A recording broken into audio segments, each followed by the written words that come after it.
आज नरेंद्र मोदी ने लाल किले की प्राचीर से आरएसएस का नाम लेकर सबसे बड़ा अपमान इस देश के लौह पुरुष, आजादी के महानायक सरदार वल्लभ भाई पटेल का किया है।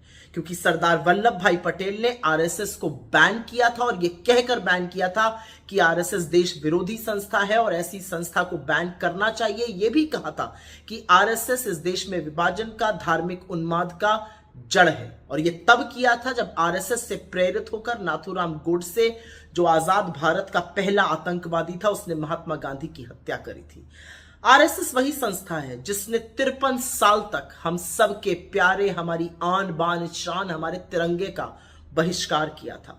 आरएसएस वही संस्था है जिसने बाबा साहब के पुतले फूके थे, उनकी फोटो जलाई थी। आरएसएस वही संस्था है जिसने हमारे संविधान की प्रतियां जलाई। आरएसएस वही संस्था है जिसने आजादी के आंदोलन में अपनी छोटी उंगली के नाखून का बलिदान नहीं दिया, बशर्ते अंग्रेजों की मुखबिरी करता रहा। आरएसएस वही संस्था है जो लिख लिख कर अंग्रेजों को बताता था कि आजादी के आंदोलन को कैसे दबाया जाए, कैसे कुचला जाए, कैसे कमजोर किया जाए।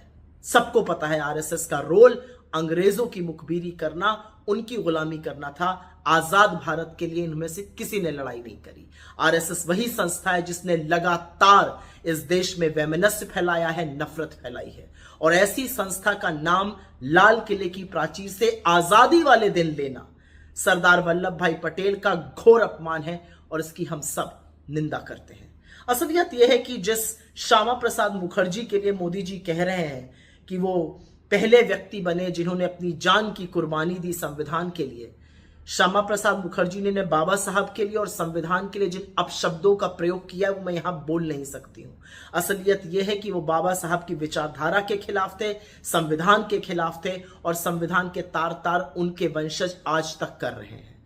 नरेंद्र मोदी जी ने बहुत सारी बातें बोली, लेकिन आज आजादी के दिन उनको कोई हक नहीं था कि वो आजादी के महानायक सरदार पटेल को इस तरह से अपमानित करें आरएसएस का नाम लेकर। वो संस्था जिसके खिलाफ सरदार हमेशा थे, जिसको उन्होंने बैन किया था।